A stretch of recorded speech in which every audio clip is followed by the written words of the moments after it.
Back to Norcal 40B, session number 8. We're up to the VFO. It's time to get moving and see if we can get a radio built. So I've separated out the VFO in orange here, calling it session 8. There's the list of the VFO components. I haven't counted, but that looks like it must be about a dozen or so. There's only a few interesting bits here. One is that the 1 millihenry choke might be hard to find because it's labeled 1000. And the reason is because that's 1000 microhenry, and that's a -6. So -543 to millihenry, that's a 1 millihenry. So that'll get you that one. The 150 picofarad cap is a 1.5 with a 1.0, so that's a 151. And let's see, the 1200 picofarads are labeled 1200J, and they're polystyrene, so they're silver and little tubes. The diode has been swapped out. I've got one labeled 618. So apparently that's a cross-reference. The 47 picofarad is labeled 470 because it has a 47 with 0 multiplier. And also the 0.047 is a 473 for the same reason. That is 47 with 3 zeros or 47,000 picofarad. And that'll get you back to 0.047 microfarad. Some interesting bits. Somebody asked me about the electronics of radio and if I was ever going to say anything about it. And so this is a good circuit to talk about it just a little bit. So one is, if you've ever wondered, you can go to page 210 in that book, and it'll talk about why we have polystyrene caps in the frequency determining components here at C51, C52, and 53, and then why we have powdered iron and why they picked that white core for L9. And so the answer is that these polystyrene caps have a slightly negative TEMPCO, and this iron powder core has a slightly positive TEMPCO, and the two cancel out, leaving you with a more stable VFO. So that was some good engineering in there. Another is that these are the frequency determining components. So if you stop at C49, those are the sort of fundamental to get you to about 2 megahertz.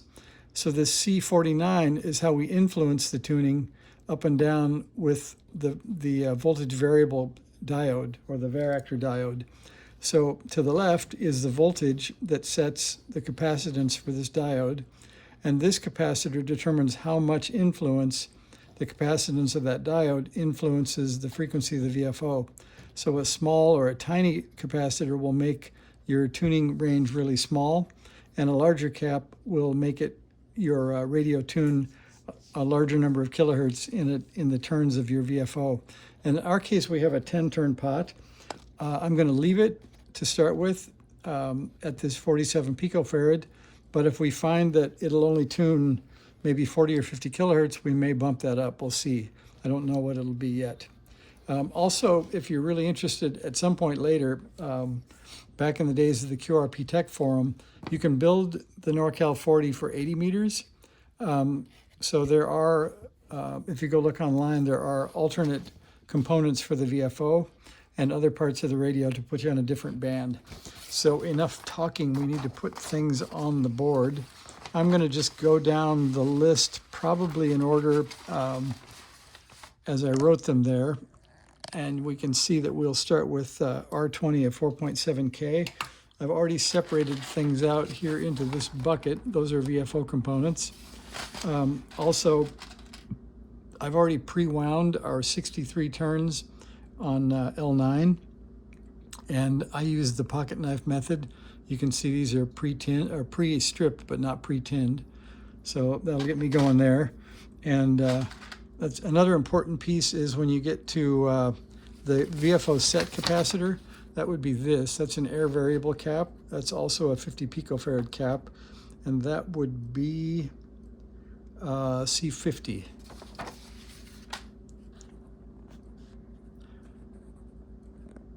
Let's see, we're getting a low battery warning. We'll see if we can get that fixed.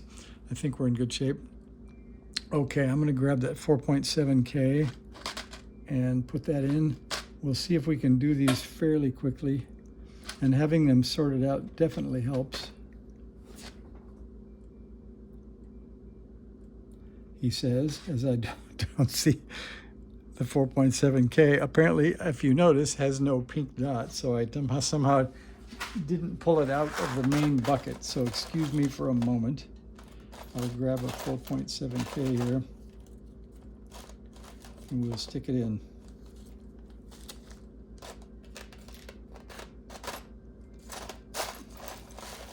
I'm digging off camera in the other plastic tub that holds all the parts.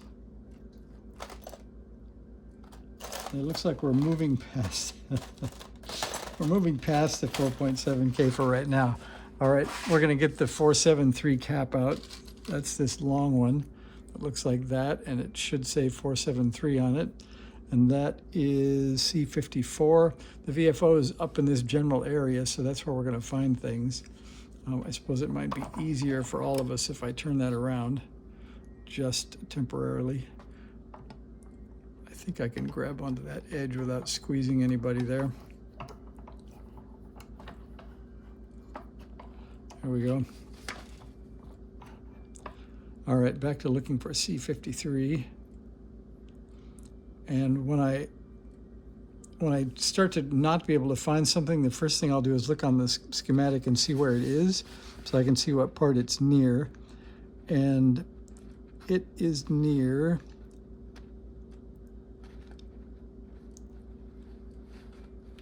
where is the 0.047? Oh, it's way up on top. So it's on the 8-volt supply near the tuning pot. So that should give me some clue, but not a lot. So 54. This is the tuning pot, and we should be near R20, which is around here also. There it is. Sorry about that. It's probably not why you came here, to watch somebody fumble around and try to find the parts holes. All right, let me mark that off, and we'll see if we can pick up the pace here a little bit. All right, there goes C54, and we'll get a 10K. Let's see, a 47K resistor out next. That was easy to find, and that is R19. There we are with the yellow, purple, orange. And again, that's R19, and I think that was near where we were just at, and it's laying flat, so we'll put it in here.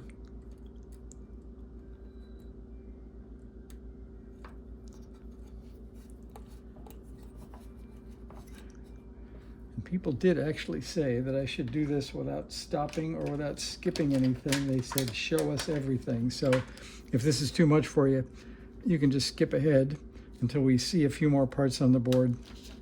Let's see, I just marked out the wrong thing. I'm going to save the tuning pot for the last, one of the last pieces, because it's bigger and it'll sort of cover up everything. So this is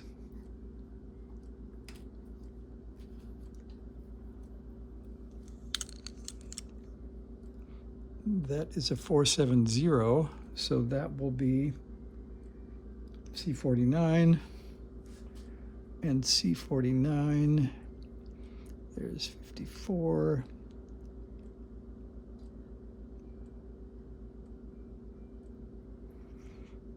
There it is.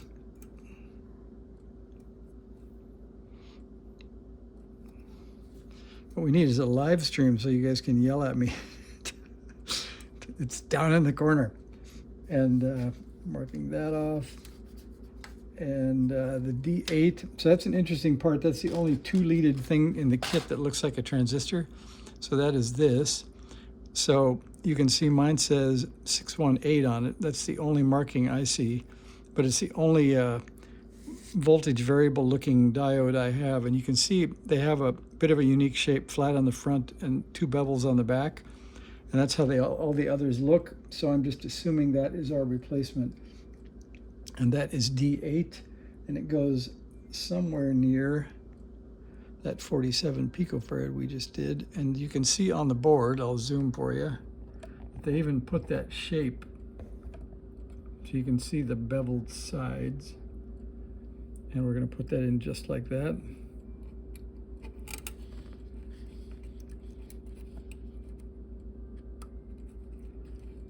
Okay.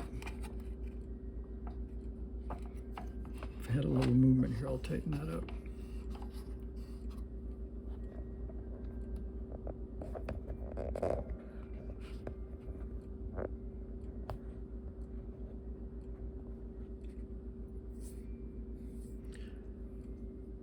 So I think we're we're going to call this session 8 because I've got to go resolve the battery problem. Somehow the charge cord isn't working right, so I'm going to lose the camera here soon. So I know I should go stuff a bunch of this stuff off camera, but I'll just go ahead and fix the charge and come back. So thanks for watching session 8. We'll be back with session 9 with the rest of the VFO shortly. Thanks.